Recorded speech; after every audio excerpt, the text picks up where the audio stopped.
Good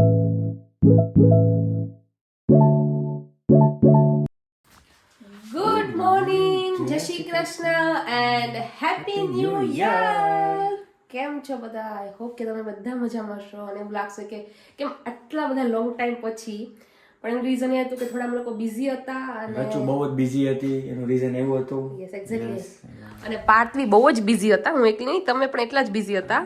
તો yes, અમે બેઉ જણા એટલા બિઝી હતા જેથી અમે લોકો યુટ્યુબમાં વિડીયો કોઈ મૂકી ન શકતા કે કોઈ બ્લોગ અમે લોકો શૂટ કરેલા છે બટ એડિટિંગ કરવાનો ટાઈમ નહોતો. એક્ઝેક્ટલી એટલા કોઈ ટાઈમ હતા નહીં, એટલે સો સોરી. અને આજે છે 1/1/2025. તો કીધું કે ભાઈ આપણે આ દિવસે તો વ્લોગ બનાવવાનું બને જ છે. અને એનાથી પણ મોટું રીઝન શું છે? પાર્થ, તમે શું કે તમે કહેશો કે હું કહું? તું જ કહી દે. ઓકે, હું જ કહું છું. તો 14 ડિસેમ્બરે નો કઈ તારીખે પપ્પા મમ્મી લોકો આવ્યા? 11th ડિસેમ્બરના મમ્મી પપ્પાની લોકો લંડન એટલે કે યુકે આવેલા છે. અને મારી એક કઝિન સિસ્ટરના વેડિંગ હતા, એ અટેન્ડ કરવા માટે લોકો ઇન્ડિયાથી અહીંયા આવ્યા છે. અને હાલ એ લોકો મારા મોટા પપ્પાના ત્યાં છે. આજે એની ફ્લાઇટ બેક છે 15 જાન્યુઆરીના. અને આજે એ લોકો અમારા ઘરે આવી રહ્યા છે લાસ્ટ 15 ડેઝ અમારા લોકો સાથે સ્પેન્ડ કરવા અને લંડન એક્સપ્લોર કરવા. તો કીધું ચલો આપણે આજે તો વ્લોગ બનાવવાનું બને જ છે. હાલ વાગે છે 11:30. એ લોકો 1 વાગે ત્યાંથી નીકળશે, એટલે કે અરાઉન્ડ 3 કે 2:30 અહીંયા પહોંચશે. તો કીધું ચલો આપણે આજે વ્લોગ બનાવીએ અને 15 દિવસ આપણે એમની સાથે શું કરીએ છીએ અને આખું આપણે એવરી ડે બને તો વ્લોગ બનાવીશું ને અપલોડ કરીશું ને આપણા જે ફ્રેન્ડ અને ફેમિલી મેમ્બર્સ છે એને બતાવીશું. બિકોઝ ઘણા બધા મારા ફ્રેન્ડ જેમને લોકોને મળે કે મારી ફેમિલી મેમ્બર્સ, અમે લોકો જ્યારે એને કોલ કરી તો બધા અમને કહેતા હોય કે તમે લોકો વ્લોગ્સ કેમ નથી બનાવતા હવે. પણ હવે ફાઇનલી 15 દિવસ તો આવશે શ્યોર. 15 દિવસ તો શ્યોર આવશે. અને આ વર્ષે આપણે ટાર્ગેટ એક છે ને લાઈક કરીશું, જોઈશું કે આપણે બંને એટલા બ્લોગ બનાવીએ અને એન્જોય કરીએ. તો હાલ અમારા લોકોનો ટાઈમ થયો છે નાસ્તો કરવાનો. તો શું છે તમારા નાસ્તામાં? મારે તો બીજ એટલે બધું ફરાળી છે નાસ્તામાં. ઓકે, જેમ કે આજે મેં પાર્થ માટે સામો બનાવ્યો હતો, તો આજે છે સામો, ફરાળી ચેવડો અને મેં મારી માટે પૌવા અને ચા. એટલે અમે લોકો એ નાસ્તો કરીશું. મસ્ત નાસ્તો કરી લઈએ, પછી થોડું ગ્રોસરી શોપિંગ કરવા જવું છે કેમ કે બધા આટલા બધા લોકો જણા છીએ એટલે બધાને રાઈટ આપણે જલસા જ કરવાના છે. આ 15 દિવસ ખાઈ પીને મોજ, મમ્મીના હાથનું જમવાનું છે અને ફૂલ કહેવાય ને આપણે અટેન્શન જોઈએ મમ્મી પપ્પા તરફથી. એક્ઝેક્ટલી, એટલે આપણે એન્જોય કરવાનું છે. ને આજનું વેધર છે ને બહુ જ બેકાર છે અનફોર્ચ્યુનેટલી. એટલું વિન્ડી છે અને પ્લસ થોડું આમ વરસાદ જેવું બી છે અને એકદમ ક્લાઉડી છે. એટલે કે છેલ્લા કેટલા દિવસથી ખબર નહીં કેમ તડકો જોયો જ હોય ને એવું ફીલ થઈ રહ્યું છે. તો મારી ચા છે ને મેં બનાવી હતી, ઠંડી થઈ ગઈ, ફરી મેં ઓરમાં ગરમ કરવા મૂકી. તો અમે લોકો ફટાફટ પહેલાં નાસ્તો કરી લઈએ, પછી અમારે જવું છે બહાર ગ્રોસરી શોપિંગ કરવા માટે. અને પછી થોડું ઘણું ઘરનું કામ છે જે થોડું લાઈક એવરીડે ક્લિનિંગ ને બધું હોય, અને થોડું કુકિંગ કરવું છે. તો એવું બધું પ્લાન છે. જોઈએ આપણે લોકો આવે મમ્મી પપ્પા ત્યારે આપણે શું કરીએ છીએ અને મળીએ ને બધું કરીએ. તો યસ, પહેલાં તમે લોકો મસ્ત બ્રેકફાસ્ટ કરી લઈએ. રાઈટ? કેમ છે તમારો સામો? બહુ જ મસ્ત હે ને? કાંઈ નહીં, ચલો નાસ્તો કરીને પછી મળીએ. ચલો બાય.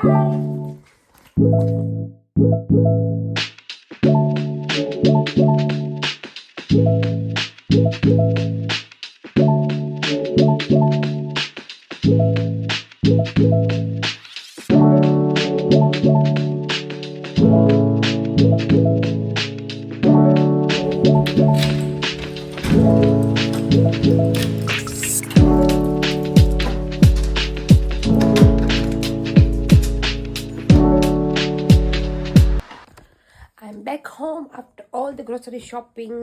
અને મારું ટ્રોલી બેગ એટલું હેવી હતું, માય ગોડ. અને પાછો એટલો વરસાદ, સી આખી બેગ મારી ભીની થઈ ગઈ છે. બહુ જ વરસાદ હતો બહાર અને પવન બી એટલો હતો. અને પ્લસ વ્હીકલ મતલબ બસ ને બધું બી નહોતું આવી રહ્યું. તો યસ, થોડી ઘણી થાકી ગઈ છું. અને પ્લસ આ વેધરના હિસાબે બહુ જ કંટાળો આવે. અને બતાવી રહ્યા છે કે નેક્સ્ટ વીક તો આની કરતાં બી વધારે બેકાર વેધર છે. But okay, it's UK's weather, it's fine. તો અત્યારે હું આવી ગઈ છું અને ફટાફટ એ લોકો ત્યાંથી નીકળી ગયા છે. વાગી ગયા છે 1:30. તો હવે ફટાફટ મારે થોડું કામ કરવાનું છે ઘરનું, ઓફકોર્સ ક્લિનિંગ નહીં બધું, કેમ કે મમ્મી આવી રહી છે. તો ફટાફટ કામ કરી લઈએ. અને થોડું કુકિંગ બી કરવું છે કે સાંજે બધા ભેગા થઈએ ને તો પછી બધા બેસીને એવું બધું કરીએ તો થોડો ટાઈમ વેસ્ટ થાય. તો જો વહેલા કુકિંગ કરી લીધું હોય ને તો એ લોકો વહેલા જમી લે, બધા ફ્રી થઈને શાંતિથી બેસી શકીએ. તો એવો અત્યારે પ્લાન છે. તો ફટાફટ આપણું ક્લિનિંગનું કામ ચાલુ કરીને જે ગ્રોસરી લીધી છે ને એને પહેલાં ટાઈડી કરવું પડશે, તો એ કરીએ. અને આજે કાનાને નવડાવવાનો છે, કાનાને તૈયાર કરવાનો છે કેમ કે પપ્પા એ રહ્યા છે. તો હવે જોઈએ પપ્પા કરશે કાં તો હું કરીશ, કેમ કે આજે 1st of January છે તો હેપી ન્યૂ યર માટે કાનને રેડી કરવો પડે. તો ચલો ફટાફટ આપણે ચાલુ કરીએ.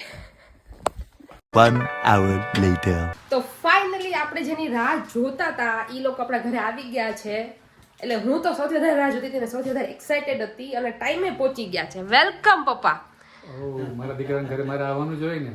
Happy new year. Happy new year તને, પાર્થને, બધાને, ખાસ કરીને અમારા નવા મિત્ર જેનિશભાઈને. કેવી રહી જર્ની? બહુ આનંદ. તમારું લંડન અત્યાર સુધી સાંભળવામાં જ આવતું હતું, કાલે જોયું પણ ખરું અને માણ્યું પણ ખરું. હે ને મજા આવી ને 15 દિવસ યુકે માં. કેમ છો ફુવા? બસ મજામાં. એમને આવી ગયા ફાઇનલી. અમારા ફુવા સૌથી વધારે બોર થતા હતા. હવે એને મજા આવશે. હવે થેલી લઈને બધે દૂધ લેવા મોકલવા છે. ફઈબા, મમ્મી, તમે લોકો આવીને કિચન ડ્યુટી ચાલુ કરી દીધી. 15 દિવસ તને બનાવીને ખવડાવશું અમે. મજા કરજે તું. તારે આરામ. નહીં હું બનાવીશ તો તમે લોકો ખાજો, કેમ કે મેં તો તમારા હાથનું ખાધું જ. તમે લોકો નથી ખાધું મારા હાથનું, એટલે તમે એકબીજાને કરવાની, બધાને મદદ કરવાની. તો જો ચા બને છે અને અમે સમોસા ફ્રાય કરી છીએ અને રાતનું ડિનર હજી તો કેટલા 3 સાડા 3 વાગ્યા હશે અને પછી ડિનરની પ્રિપરેશન અમે લોકો કરીશું. એટલે અત્યારે પહેલા થોડો નાસ્તો કરી લઈ પછી આપણે ડિનર તરફ જઈએ. ને પાર્થ વયા ગયા છે ઓફિસે અને અમે બધા અત્યારે છીએ એટલે અમે લોકો બધા જલસા. કરશું જલસા. ફર્સ્ટ ન્યૂ યર સેલિબ્રેશન કરશું અમે લોકો. હેપી ન્યૂ યર રિષિકા, રુણાલ, બધાને મિસ કરી છીએ અમે. ચલો તો પછી હવે ફટાફટ અમે લોકો થોડો નાસ્તો કરી લઈએ. Hello everyone. તો યસ ટાઈમ થઈ ગયો છે 7:51 એટલે ડિનર ટાઈમ. અને હું પપ્પા ને ફુવા તેમને હું લઈને બાજુમાં જે અમારે સુપર માર્કેટ છે ટેસ્કો ત્યાં ગઈ હતી થોડી વસ્તુઓ લેવા. અને હાલ હું ને મમ્મી બે કિચનમાં છીએ. ડિનરનો ટાઈમ છે એટલે મમ્મી આજ શું બનાવવાનું છે આપણે? પનીર ટિક્કા, પનીર ટિક્કા ની કાજુ પનીર. કાજુ પનીર અને રોટલી. કોણ બનાવવાનું છે? રચના. Yes very good. તો જો બધું સોતે કરો. અમને ઈ બનાવીને ખવડાવશે. આજે અમને ઈ બનાવીને ખવડાવશે, પછી 15 દિવસ અમે એને બનાવીને ખવડાવશું. તેલ આવી ગયું છે એટલે બધું સોતે કરવાનું છે. આપણે બધા આપણા વેજીસ નાખી દઈએ, ડુંગળી ટમેટા, અને પછી બહાર જોઈએ કે પપ્પા ફઈબા ફુવાની બધા શું કરે છે એ લોકો. અને જાજા જણા છીએ અને પનીરનું શાક તો આપણા ઇન્ડિયનનું ઓલ ટાઈમ ફેવરિટ હોય, તો કીધું ચાલો આજે પનીર જ કરીએ.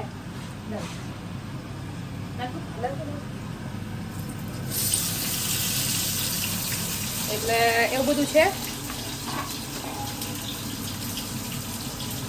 અને જોઈએ પપ્પા મમ્મી અમે લોકો ફ્રૂટ્સ લઈને આવ્યા છે. આ પાર્થને જામફળ બહુ ભાવે એટલે જામફળ લાવ્યા હતા. બીજું અમુક ફ્રૂટ્સ અત્યારે હું લાવી, બહુ સારું હતું નહીં એટલે બીજે ક્યાંથી લાવશું. ફઈબા શું કરો છો તમે? આ જો બેટા બેગ વ્યવસ્થિત કરું છું મારા દીકરા. ભૂખ લાગી? ના ભૂખ નથી લાગી હો. નાસ્તો ફૂલ કર્યો તો ને જરાય નથી લાગી. એવું એમ ને? હા તો વાંધો નહીં. સમોસા ખાધા મજાના. હે ને? પછી શું આ કેમ ચૂરણ બહાર કાઢ્યું છે તમે? ફુવા માટે. ઓ માય ગોડ ફુવા ફઈબા કમ ઓન. ચૂરણ આપણે ઇન્ડિયન ચૂરણ તો જોઈએ આપણું ખાવાનું છે કે હેવી હોય કે ચૂરણ વગર તો પચે જ નહીં. શું કેવું પપ્પા? પપ્પા ફોનમાં લાગી ગયા છે. એસિડિટી નો થાય. હું ચૂરણના જે કઈ છે ને એ યુટ્યુબમાં જોઉં છું. ચૂરણ ક્યારે લેવામાં આવે, શું કામ લેવામાં આવે એનું કારણ શોધું છું. અચ્છા કારણ જેવું જાણવા મળશે ને એવું તમે વાત કરી કે ચૂરણ ફુવા શું કામ લે છે. ફુવાને ભજીયા વધારે ભાવે એટલે ફુવાને હજમ તો કરવા પડે ને ભજીયા. તો મોડું ખાવાનું જમવાનું થાય. સાચી વાત છે. ના ના કઈ નહીં. ચલો હવે મારે દિવાબત્તી બી રહી ગયા છે એટલે હું દિવાબત્તી કરી લઉં ને પછી આપણું શાક કેવું બનીને આવે છે ને આપણે જોઈએ. અને પછી પાર્થ આવે ને એટલે આપણે બધા એમને મળીએ, કેમ કે પાર્થ બહુ રાહ જોતા હતા મારા મમ્મી પપ્પાની, મારી કરતા જાજી. એટલે આપણે એને જોઈએ. અને અહીંયા સીટી વાગી ગઈ છે. મમ્મી કુકરમાં શું બનાવ્યું તે? હું ખીર બનાવું છું પાર્થ માટે. મસ્ત આજે બીજ છે ને તો મસ્ત ખીર બનાવીને ખવડાવું પાર્થને. હું રોજ એક મિષ્ટાન પાર્થને રોજ ખવડાવીશ. આપણે બધાને બતાવશું કે આજ મમ્મીએ કયું મિષ્ટાન બનાવ્યું. રોજ અલગ અલગ મિષ્ટાન ખવડાવીશ પાર્થને. પછી એને બહુ જ એવું હતું, રોજ મને ફોન કરતા કે મમ્મી તમે ક્યારે આવો, મમ્મી તમે ક્યારે આવો. મેં કીધું ચલો હવે હું ઓલરેડી જતી રહું અને રોજ 15 દિવસે અલગ અલગ કરીને ખવડાવું. તો તું સોતે કર આ બધું, ત્યાં પછી છે ને હું દિવાબત્તી કરી લઉં ફટાફટ. હો ને સારું ચલો. 1 eternity later.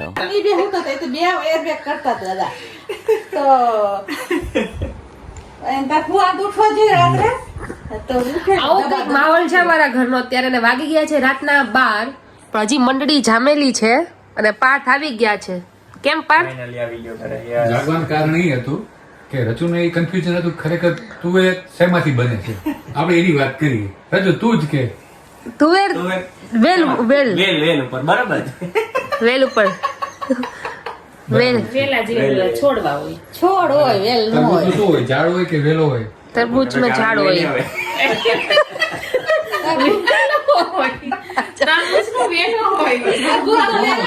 લંડનમાં તો જોયું નહીં આપણે નીકળ્યા ત્યારે કે મોટા મોટા ઝાડ હતા. ઝાડ ને તરબૂચના. તો હું ખેડૂતમાં હું ખેતરમાં ગઈ નથી એટલે મને ખબર નથી શું વસ્તુ શેમાંથી ઉગે. ખેતરમાં તો કોઈ ન ગયું હોય, પણ એનો મતલબ એવો થોડો કે ખબર ન હોય કે ભાઈ તરબૂચ ક્યાં થાય એમ. હવે જ્યાં થતું હોય ત્યાં ખાવાથી મતલબ રાખીએ આપણે ના, અત્યારે તો એટલે જ મને આજે પેલા આ ટેસ્લા મોલમાં તો એમ લઈ કે તરબૂચ ક્યાં છે કે આ તો ટેસ્કોમ થાય કે. એટલે જ મને ટેસ્લામાં લઈ ગઈ તો મને કે હાલો કે પપ્પા જો તરબૂચ લેવા છે. મને કેમ અત્યારે ન ખવાય શિયાળાની ઠંડીમાં. એક તો અમારા ટાંટિયામાં ધરુજતા હતા. કોઈને પૂછ્યું તો કે અત્યારે નથી ખાવું. ને અમે લોકો અત્યારે આઈસ્ક્રીમ ખાઈને મસ્ત ઠંડા થઈ ગયા છીએ અને ફાઇનલી પાર્થ મળી લીધું છે મમ્મીને ને પપ્પાને ને ફૈબાને ને ફુવાને. બહુ રાહ જોઈ તમે કેમ? તો પછી. કાંઈ નહીં, સરસ સરસ. અત્યારે બસ હવે ટાઈમ થઈ ગયો છે સુવાનો. તો આપણે આજનો વ્લોગ આટલો જ રાખીએ અને બાકી કાલે ફરીથી નવા વ્લોગમાં મળીશું. કેમ હવે 15 દિવસ તો બધા મને ફૂલ કન્ટેન્ટ આપવાનો છો. સરસ. એમાં મમ્મીનું મોઢું છે આમ. તરબૂચ ઝાડ ઉપર ઉગાડી દે એટલે content મળી જાય. એમાં તું 50% છે ને ખોટું બોલી. તું બોલી ને કે એમાં આઈસ્ક્રીમ ઠંડા થઈ ગયા છે, પણ તારા જે ગમતા ફુવા છે ને એની બાજુમાં તું જોઈ લે શું ચાલુ છે. હીટર ની હવા આવી રહી છે ને ફુવા એકદમ બાજુમાં બેઠા છે. ફુવા બહુ ઠંડી લાગે છે. ના ચાલ આઈસ્ક્રીમ ખવાઈ ગયું. ના. ચાલ આઈસ્ક્રીમ ખવાઈ ગયું ફુવાને. સાચી વાત છે, મજા આવે. જો તું ઠંડા બોર જેવા છે જો. ફુવા તમારા ગણપતિ છે એકદમ. જો કેવા સરસ બુદ્ધા ઓલા નથી આવતા લાફિંગ બુદ્ધા. ઢા કે ઢા? બુદ્ધા ઢા નહીં ને?